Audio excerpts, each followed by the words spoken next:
Hey Jack, nice to meet you. Ah, nice to meet you. Do you mind if I go first, Steph, just to get a chunk? Is that okay? Thanks, mate. How's things been going in training since the start of the new year and the festive derbies? How you all feeling? Yeah, pretty good to be honest. We've had a really good week of training this week. Obviously, it's a slow time of year for everyone, but I think having 30, 40 like-minded boys and coaches in here, derbies are an exciting time, and then we kind of just want to roll a bit of momentum off the back of that. Obviously, we didn't get the win last week, but 14 men for 60 minutes. Can't say we're happy with it, but there's definitely benefits and positives we can take out of it going into this week and what's upcoming. Mark said there's been a lot of man flu in the camp this week. Have you managed to avoid it? Yeah, I haven't got it just yet, so I'll keep away and do my best.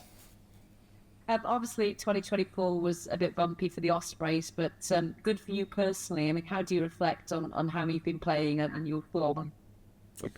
Yeah, like you said, we're not where we want to be, and I think as a player and a team that you care about, that's probably where your mindset's at. It's not so much on the personal performances. You want to do whatever you can to better the team, but my focus is sort of on what I can do to help the team, and we can sort of start gaining momentum and getting a few more wins under the belt, because we can't shy away from the fact we haven't played how we wanted to start the season. And there's no excuses regards to injuries or anything like that. So for us, it's kind of just looking forward and tweaking things that need to be tweaked, but just kind of gaining some momentum and getting a few wins under the belt.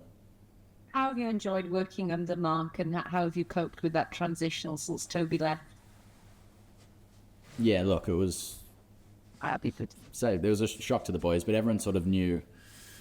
To be fair to the management team and Lance and whoever sort of makes those decisions, we knew at the start of the year what was happening next year anyway. So Toby was great while he was here. He did everything he could, and he made sure he was working right up to last day, I guess. So he was doing everything he could, and to credit to Mark, he's stepped in pretty seamlessly. Obviously, he probably had plans for it to happen later, but to his credit, he stepped in and made a pretty positive impact pretty quickly. Obviously, he was a back himself. You know, do you find it easy working under Mark? What sort of things does he bring to the table for you? Yeah, I really enjoy working with Mark. I think his rugby IQ is close to top to some any of the coaches I've had. So just his philosophies on the game, and even just picking up little conversations on the side of the pitch or whatever it is. It's those sort of one or two points where him playing the game, he knows what it's like and he knows the feelings you're going to get, or the things you might see out there. And I think he's really good at sort of just picking boys up on little things. It might be 2 points a week or something here, something there, around various positions, various players. And I think that'll be a real positive going forward. Europe is back this weekend, and how much do you look forward to European nights in Swansea? Yeah, exactly. Hoping the snow stays away, that's for sure. But the European, it's one of the biggest, if not the biggest club competition there is. So we're always excited to get in there. Obviously, we're 1 from 2, so I don't know how all the fixtures work, to be honest. But I think a win this weekend puts us close to qualifying, if not qualifying. So that's a massive goal of ours, as it is every year. So just keen to get in and start playing, really. And you guys did really well in the competition last year. Do you use that as motivation for another good run this year? Yeah, I think so.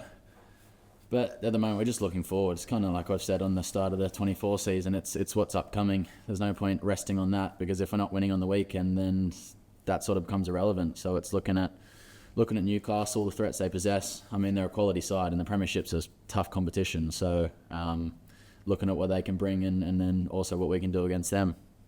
I asked Mark, I said, do you see Europe as the best chance to salvage something from this season, to really get something, considering where you are in the URC? Sorry, what was that? Can you repeat that? I said, do you see Europe as your best chance to get something for Ospreys this season, given where your position is in the URC right now?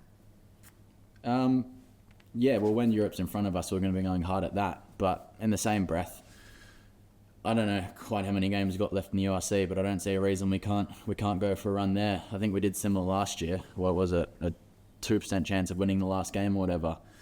Yeah, we would have liked to set ourselves up better. But the situation we're in is the reality of it. So there's not much we can do. We're not going to throw away the rest of the season and just focus on Europe. We're going to be going hard at both competitions, and at the moment it's pretty week on week approach. Particularly like you mentioned, man flu, whatever it is, boys getting injured. It's the game in front of us. That's what we're going to go out and try to win. And you said that you respect Newcastle and the strengths they bring. Well, what are their main challenges that you can see on the review? What are their main threats? Well, they're playing the Premiership for starters. All the teams in the Premiership have a really strong set piece foundation, so that's number one. They've got a dangerous back three. Obviously, Adam Radman, everyone's seen his pace. They know what he's about. They're good at they capitalise really well on spilt balls or errors. So if we're not accurate on what we do, they're a team that can really pounce on it and score tries quickly, put you on the back foot. So for us, we've just got to focus on our game, be as clean as we can, low error rate, and yeah, hopefully we can get the job done. I wish you luck. Nice to meet you, Jack. Thank you. Hi, Jack. How are you? Good, mate. You? Yeah, good, fast.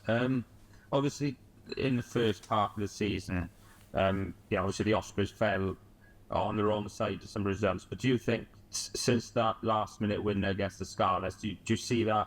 Do you think that could be a turning point? And obviously, Mark as head coach, do you feel that momentum is beginning to swing sort of back in your favour? Yeah, definitely. I think there was a lot of results in the earlier parts where we weren't off by much, but in competitions such as Europe or URC, if you're off by a little bit, that makes a difference. So, and like kind of what you said, what you need is momentum. If you can get a few wins, winning's a habit as the same as losing. So, look, we take every game as it comes, but the more wins you get, the more confidence it brings in the group, particularly a young group. So that's what we're aiming to do. Yeah, has there been any? Obviously, you just mentioned that how about you rate Mark as a coach, but are there any big what are the biggest differences you've noticed so far between Mark as head coach and Toby as head coach?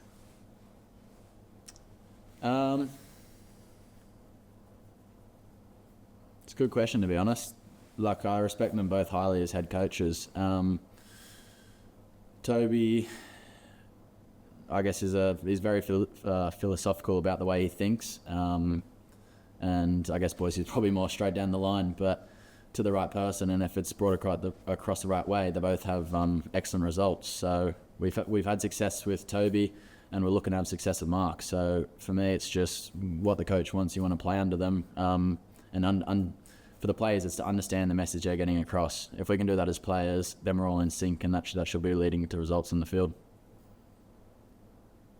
Was Mark the same question about Ruben Morgan-Williams and Dan Edwards? Because obviously there's a Wales squad of Monday, but as somebody who plays with both of them, how highly do you rate Ruben and Dan? Did you see them as players with international potential? Yeah, definitely to both of them. I love playing with them both. I think it's a good little sort of spine axis we got when it's 9, 10, 15, to be honest. They're both very instinctive players. That's not saying they don't have the rugby IQ to slow it down when it's needed, but if there's an opportunity to take, they're going to take it and they're going to jump at it. And I think as backs, particularly, that's what you want to be doing. You want to play a brand of rugby that if you get a sniff or you get something you can take, you're gonna go for it. I think that's their greatest strength, those two sort of eyes up attacking rugby. We've seen some of the tries they've scored and set up in the last few weeks or the last few years, whatever it is. Can't really rate them highly enough, to be honest.